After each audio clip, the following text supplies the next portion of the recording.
GST 2.0 வீட்டு உபயோகப் பொருட்கள் முதல் ஆயுள் காப்பீடு வரை வரி விதிப்புல என்னென்ன மாற்றங்கள் நிகழ்ந்திருக்கு? மத்திய நிதியமைச்சர் நிர்மலா சீதாராமன் தலைமையில ஜிஎஸ்டி கவுன்சில் கூட்டத்துல முக்கிய சீர்திருத்தங்களுக்கு ஒப்புதல் அளிக்கப்பட்டிருக்கு. அதன்படி 1228 இருந்த ஜிஎஸ்டி வரி அடுக்குகள் நீக்கப்பட்டு 518 ஆகிய 2 அடுக்குகளை மட்டுமே கொண்ட புதிய ஜிஎஸ்டி வரி அடுக்குமுறை செப்டம்பர் 22 முதல் அமலுக்கு வருது.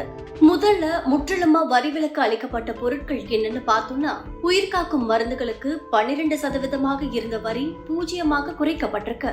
பால், ரொட்டி, சப்பாத்தி போன்ற உணவுப் பொருட்களுக்கு ஜிஎஸ்டி வரி நீக்கப்பட்டிருக்கு. மாணவர்களுக்கு தேவையான எழுது பொருட்கள், வரைபடங்கள், நோட்டுகள், ரப்பர், பென்சில், கிரையான்ஸ் உள்ளிட்டவற்றின் மீதான ஜிஎஸ்டி வரி முழுவதுமா நீக்கப்பட்டிருக்கு. இது கூடவே தனிநபர் ஆரோக்கியம் மற்றும் வாழ்நாள் காப்பீட்டிற்கான ஜிஎஸ்டி முற்றிலுமா நீக்கப்பட்டிருக்கு. இப்போ வரி குறைக்கப்பட்ட பொருட்கள் என்னன்னு பார்த்தோம்னா, வீட்டு உபயோக பொருட்கள், சாமானிய மக்களுக்கான பொருட்கள் அனைத்தும் 5% வரி அடுக்குக்குள்ள கொண்டு வரப்பட்டிருக்கு.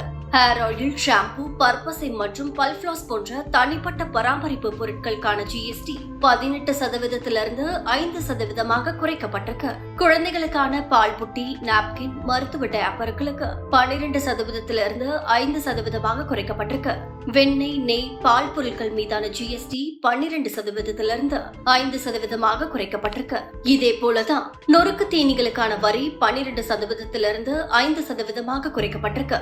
தையல் இயந்திரம் மற்றும் அதற்கான உதிரி பாகங்களுக்கான ஜிஎஸ்டி வரி 12% 5% குறைச்சிருக்காங்க. ஆட்டோ, இருசக்கர வாகனங்கள், சரக்கு வாகனங்கள், வீடுகள்ல பயன்படுத்தப்படுற ஏசி, டிவி மற்றும் கார் உள்ளிட்டவற்றின் வரி 28% 18% குறைக்கப்பட்டிருக்கு.